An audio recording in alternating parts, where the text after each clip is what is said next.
Robert எந்த சபையில் நின்று பேசினாலுமே அவர்கிட்ட எல்லாமே கேட்குற கேள்வி என்ன அப்படின்னா, எப்படி நாங்கள் ரீச் ஆகுறது, எப்படி நாங்கள் ரீச் ஆகுறது. சில பேர் எங்கேருந்து ஆரம்பிக்கிறதுன்னு கேட்பாங்களாம். சில பேர் அவங்க பிள்ளைங்களுக்கு காசை பற்றி எப்படி சொல்லி கொடுக்கறதுன்னு கேட்பாங்களாம். சில பேர் சீக்கிரம் பணக்காரனாகிறதுக்கு டிப்ஸ் கொடுங்கன்னு கேட்பாங்களாம். இந்த கொஸ்டின் எல்லாமே அவரோட பழைய மெமரியை ஞாபகப்படுத்துமா, பழைய பிஸ்னஸ் மேனோட ஸ்டோரிஸ் எல்லாத்தையும் ஞாபகப்படுத்துமா. 1923 ஒரு குரூப் ஆஃப் பிஸ்னஸ் ரீச்மேன்ஸ் ஒரு ஹோட்டலில் மீட்டப் பண்ணியிருக்காங்க இவர் அப்பா கூட. அவங்க எல்லாம் ஒரு ஒரு இண்டஸ்ட்ரியோட லீடர்ஸ். சில பேர் ஸ்டீல் கம்பெனி வச்சுருப்பாங்க, சில பேர் கேஸ் கம்பெனி வச்சுருந்தாங்க, சில பேர் ஸ்டாக்ஸ் வச்சுருந்தாங்க. இந்த மாதிரி பெரிய பெரிய லீடர்ஸாக இருந்திருக்காங்க. 25 வருஷம் கழிச்சு ரொம்ப டெரபிளான ஒரு விஷயம் நடந்திருக்கு. என்ன அப்படின்னா, சில பேர் அந்த டீம்ல இருந்து ஏழையா இருந்து போயிருக்காங்க, சில பேர் பைத்தியமா இருக்காங்க, சில பேர் ஜெயில இருந்திருக்காங்க, சில பேர் சொந்தமா சூசைட் கூட பண்ணியிருக்காங்க. அவங்க கிட்ட காசும் பவரும் இதுக்கு முன்னாடி இருந்துச்சு, ஆனா அதை எல்லாத்தையும் அவங்க லாஸ் பண்ணிட்டாங்க. ஸோ இந்த ஸ்டோரி நம்மளுக்கு என்ன சொல்லுது அப்படின்னா, காசு மட்டுமே முக்கியம் கிடையாது, எப்படி அந்த காசை நீங்க வச்சிருக்கணும்னு பொறுத்து தான் இருக்கு. இன்னைக்குள்ள உலகம் 1923 ஃபாஸ்டரா போகுது. எல்லாருமே அவங்கவுங்க வாழ்க்கையில நல்லா இருக்கிறதுக்கு காரணம் காசு வச்சிருக்கிறது மட்டும் இல்லை, அந்த காசை எப்படி வச்சிருக்கணும்னு கத்துக்கிட்டாங்களே அதுவும் ஒரு காரணம் தான். நீங்க காசை சேஸ் பண்ணிக்கிட்டே ஓடிட்டு இருந்தீங்கன்னா அது எப்படி வேலை செய்யுதுன்னு தெரிஞ்சுக்காம நீங்க கண்டிப்பா ஒரு டைம்ல பிச்சைக்காரனா தான் ஆவீங்க. ஸோ ஸ்மார்ட்டான பீப்புள் எப்படி காசை சம்பாதிக்கணும்னு கத்துக்குவாங்க, அண்ட் தென் அந்த காசை எப்படி பத்திரமா வச்சுக்கணும்னு கற்றுப்பாங்க. அது கற்றுக்காதவங்க கண்டிப்பாக அந்த காசு எல்லாத்தையும் இழந்துருவாங்க. நீங்கள் சில கதைகளை கேள்விப்பட்டிருப்பீங்க.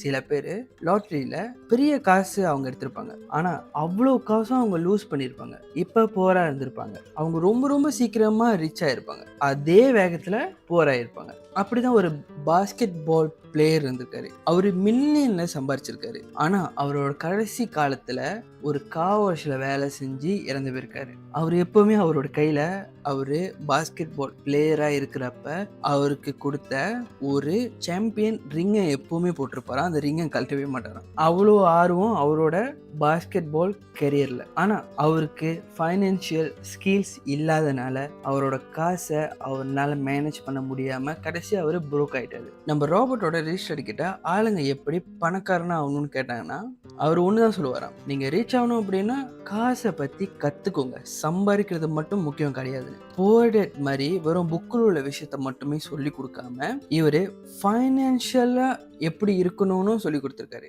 அதாவது எப்படி காசு வேலை செய்யணும்னு சொல்லி கொடுத்துருக்காரு. நீங்க பெருசா ஒன்று பில்ட் பண்ண போறீங்க அப்படின்னா, லைக் ஸ்கை ஸ்கிரேப்பர் மாதிரி பெருசா ஒன்று பில்ட் பண்ண போறீங்க அப்படின்னா அதுக்கு டீப்பான ஒரு ஃபவுண்டேஷன் வேணும். ஆனா நிறைய பேர் ஒரு சாலிட்டான பேஸ் இல்லாமலே பணக்காரனா ஆகணும்னு நினைக்கிறாங்க. பெரிய ஒரு சாம்ராஜ்யத்தை ஒரு வீக்கான கிரவுண்ட்ல கட்ட பாக்குறாங்க. ஸ்கூல்ல பிள்ளைங்களுக்கு காசை பத்தி சொல்லி கொடுக்க மாட்டாங்க, அதனால அவங்க வளர்ந்ததுக்கு அப்புறம் கடன்ல போறாங்க.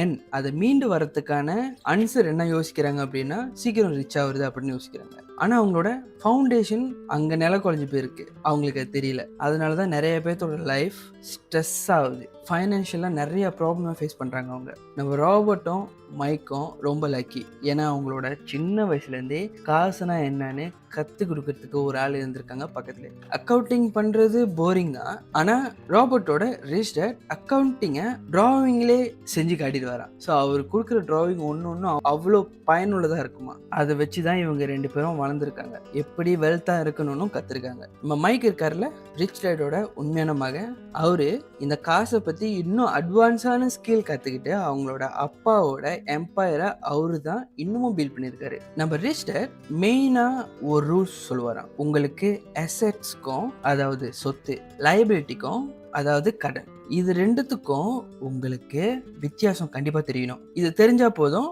நீங்க சீக்கிரமாவே பணக்காரனா ஆயிடலாம். ரொம்ப பேத்துக்கு இந்த சிம்பிள் ஐடியா கூட இல்லாம எப்படி பணக்காரனா ஆகணும்னு யோசிச்சுட்டு இருக்காங்க. பணக்காரவங்க சொத்தை வாங்குவாங்க, அசெட்ஸை வாங்குவாங்க. ஆனா ஏழையா இருக்கிறவங்களும் சரி, மிடில் கிளாஸா இருக்கிறவங்களும் சரி, லயபிலிட்டிஸ் வாங்குவாங்க, அதாவது கடனை வாங்குவாங்க. கடனை வாங்கணும் இல்லாம அது சொத்துன்னு நினைச்சுப்பாங்களாம். அதாவது லயபிலிட்டி வாங்கிட்டு அது அவங்களோட அசெட்ஸ்ன்னு நினைச்சுப்பாங்களாம். இந்த விஷயத்த ரோபோட்டும் மைக்கும் சின்னதா இருக்கிறப்ப நம்மளோட ரிலீஸ் டேட் சொல்லியிருக்காரு. அதுக்கு இவங்க அவ்வளவுதானா, வரும் லைபிலிட்டிக்கும் அசெட்க்கும் உள்ள வித்தியாசம் தெரிஞ்சாலே நம்ம பணக்காரனா ஆயிருவோமா அப்படின்னு இந்த கேள்வி கேட்டிருக்காங்க.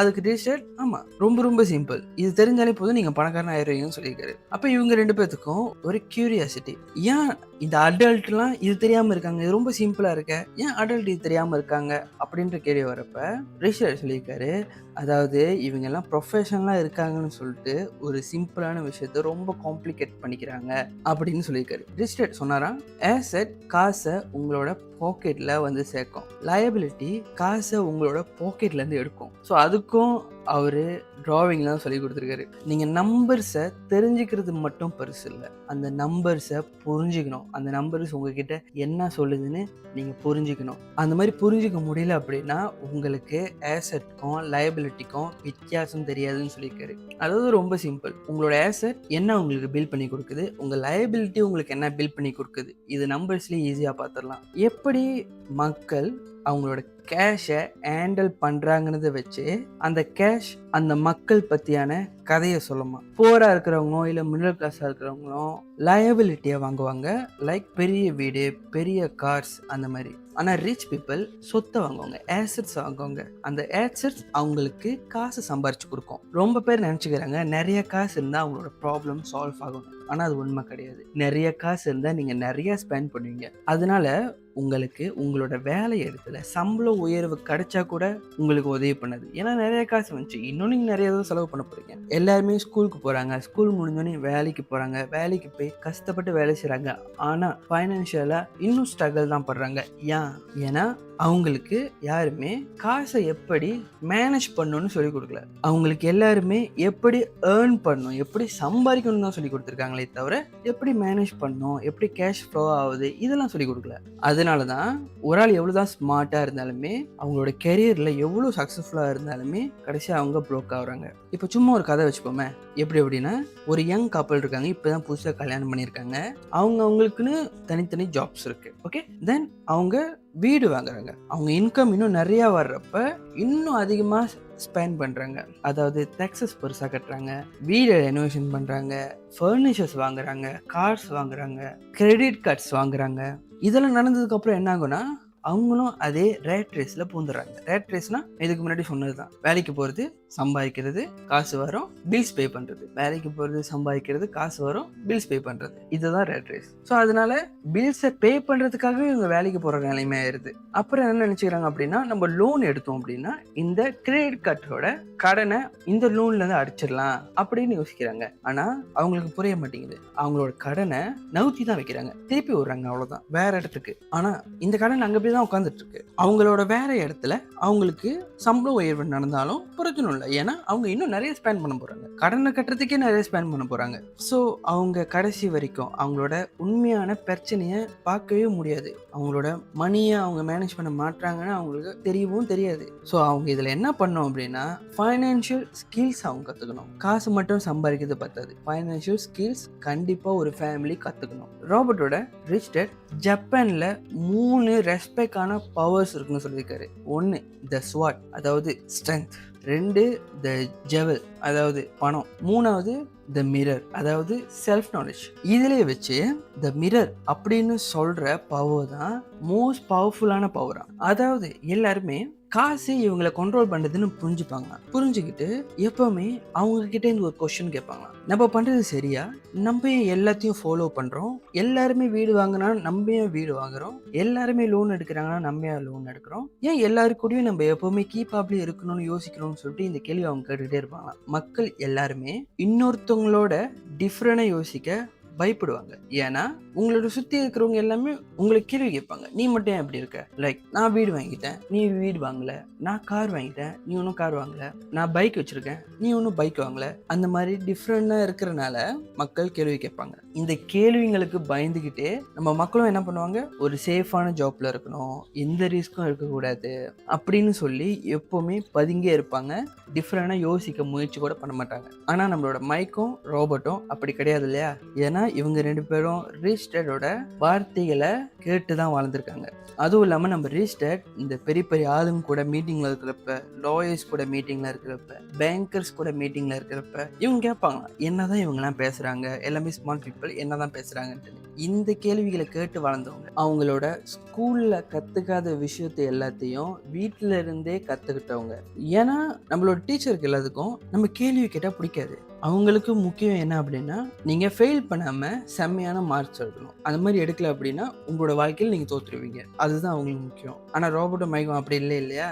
அவங்களுக்கு காசு எப்படி வேலை செய்யுதுன்னு தெரியும். அதுவும் இல்லாமல் ஸ்கூல்ஸ் எம்ப்ளாயீஸை தான் உருவாக்குது, எம்ப்ளாயர்ஸை இல்லை அப்படின்னும் புரிஞ்சுக்கிட்டாங்க. அதுக்குன்னு ரொம்ப முக்கியம் படிப்பு முக்கியம் இல்லைன்னு சொல்லலை இங்கே யாரும். மணி மேனேஜ்மெண்ட்டும் ரொம்ப ரொம்ப முக்கியம். படிப்பு உங்களுக்கு சம்பாதிச்சு கொடுக்குது அப்படின்னா மணி மேனேஜ்மெண்ட் அதை தக்க வச்சுக்க சொல்லி கொடுக்கும். ஸோ இந்த ஒரு மைண்ட் செட் இருந்தனாலே மைக்கும் ரோபோட்டும் எல்லாருமே போகாத பாதையில் போனாங்க. ரிச் டேட்டை பொறுத்த வரைக்கும் ஒரு ஸ்ட்ராங்கான டீம் எப்பவுமே இருக்கணும். அவரோட team like lawyers, accountants, advisers, இந்த மாதிரி நிறைய ஸ்மார்ட் பீப்புள் கூட தான் சரௌண்டிங்கில் இருப்பார். இதை பார்த்து நம்ம மைக்கும் சரி ரோபோட்டும் சரி அவங்களுக்குன்னு ஒரு ஸ்ட்ராங்கான டீமை பில்ட் பண்ணிட்டாங்க. ஆனால் அந்த டீம் தான் அவங்களோட ஃபியூச்சரில் ரொம்ப பெரிய ஸ்ட்ரென்த் கொடுத்துருக்கு. ஒரு நாள் நம்ம ரோபோட் அவரோட புவர் டேட் கிட்ட வீட்டை பற்றி வாக்குவாதம் பண்ணியிருக்காரு. அதாவது அவரோட புவர் டேட் கிட்ட வீடு மட்டுமே உங்களோட சொத்து கிடையாது அப்படின்னு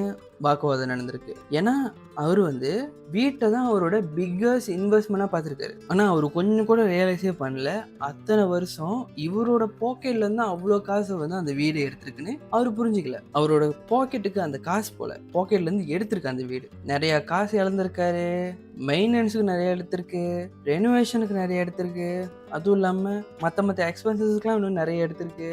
ஸோ இதை பார்த்துட்டு நீங்கள் இன்னுமா இந்த வீடு உங்களுக்கு அசெட்ஸ்ன்னு நினைக்கிறீங்க, இது லைபிலிட்டின்னு சொல்லி சண்டை போட்டிருக்காரு. அதுவும் இல்லாமல் ஒரு ஸ்மார்ட்டான இன்வெஸ்டர் ஒரு வீடு பெரிய சொத்து ஆகுதுன்னு சொல்லுவாங்களாம். அதாவது உங்களோட எல்லா காசையுமே உங்கள் வீட்டுக்கு போட்டிங்க அப்படின்னா நீங்கள் நிறையா சான்சஸை மிஸ் பண்ணுவீங்க. அதாவது பெரிய பெரிய இன்வெஸ்ட்டை மிஸ் பண்ணுவீங்க.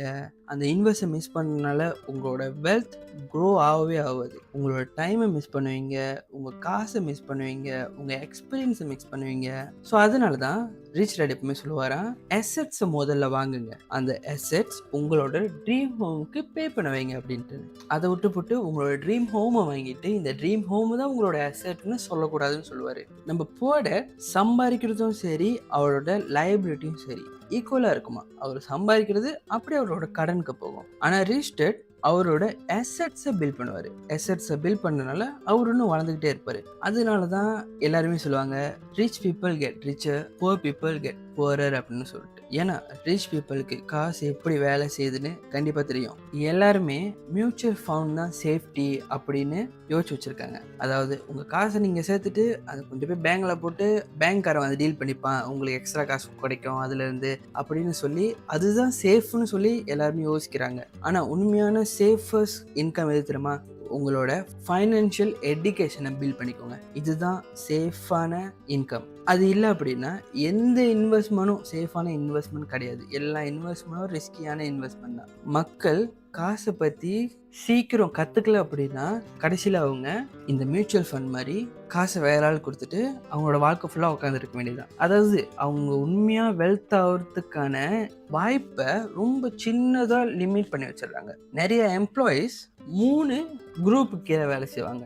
அவங்க பாஸ்க்கு, இல்லை கவர்மெண்ட்க்கு, இல்லைன்னா பேங்க்கு. அதாவது அவங்க பாஸ்க்குன்றப்ப அந்த கம்பெனிக்கு உழைச்சி காசு கொடுப்பாங்க. ரெண்டாவது கவர்மெண்ட்னு சொல்கிறப்ப நிறைய பெரிய பெரிய டேக்ஸஸ் பே பண்ணியே அவங்களோட சம்பளத்தை ஃபுல்லாக முடிப்பாங்க. கடைசியாக பேங்க்கு அப்படின்னு சொல்கிறது அதாவது இந்த கிரெடிட் கார்ட்ஸ், இந்த லோன்ஸு, இது எல்லாத்தையும் தான். ஸோ இது எப்படி ஆயிரும் அப்படின்னா நிறைய வேலை செஞ்சு நிறைய காசை மற்றவங்களுக்கு கொடுக்குறதுன்னு ஆயிரும். நீங்கள் சேர்த்த மாதிரி இருக்காது. வெல்த் அப்படின்றது நீங்கள் எவ்வளோ அசெட்ஸை சொந்தமாக வச்சுருக்கீங்கன்னு பொறுத்து இல்லை. வெல்த் அப்படின்றது நீங்கள் வேலையே செய்யாமல் எத்தனை நாள் சர்வைவ் பண்ண முடியும் அப்படின்றது. அதாவது இப்போ உங்களோட அசெட்ஸு உங்களோட எக்ஸ்பென்சஸை எல்லா மாதமும் கவ் பண்ணுது அப்படின்னா நீங்கள் வெல்த்தி. அதாவது உங்களோட சொத்து உங்களோட மந்த்லி எக்ஸ்பென்சஸை, அதாவது லோன் பேமெண்ட்டோ இல்லை கார் பேமெண்ட்டோ இல்லை கிரெடிட் கார்டு பேமெண்ட்டோ, இதெல்லாம் மந்த்லி உங்களோட அசெட்ஸோட மணிலே கட்டிட்டீங்க அப்படின்னா நீங்கள் வெல்த்தி. நீங்கள் மில்லியனராக இல்லைன்னா கூட நீங்கள் வெல்த்தி தான். ஏன்னா உங்கள் அசெட்டு காசு உருவாக்குதுல, அந்த காசு இன்னும் நிறைய காசு உருவாக்கும், அந்த நிறைய காசு இன்னும் நிறைய காசு உருவாக்கும். அதுக்கு பேர் தான் ரியல் ஃப்ரீடம். ஸோ கடைசி அந்த சாப்டரில் என்ன சொல்கிறாங்க அப்படின்னா, பணக்காரவங்க சொத்தை வாங்குவாங்க, அசெட்ஸ் வாங்குவாங்க. ஏழையாக இருக்கிறவங்க லயபிலிட்டிஸை வாங்குவாங்க, கடனை வாங்குவாங்க. கடனை வாங்குறதும் இல்லாமல் அதுதான் அசெட்ஸ்ன்னு நினச்சிப்பாங்க, சொத்துன்னு நினச்சிப்பாங்க. ஸோ பணக்காரன் ஆகணும் அப்படின்னா உங்களோட அசெட்ஸோட கோலமை ஃபீல் பண்ணுங்கள், லயபிலிட்டியோட கோலமை கிடையாது. பொறுமையாக செய்யுங்க, நீங்கள் கண்டிப்பாக ஒரு நாள் பணக்காரன் ஆயிருவீங்க. See you on next video. Bye.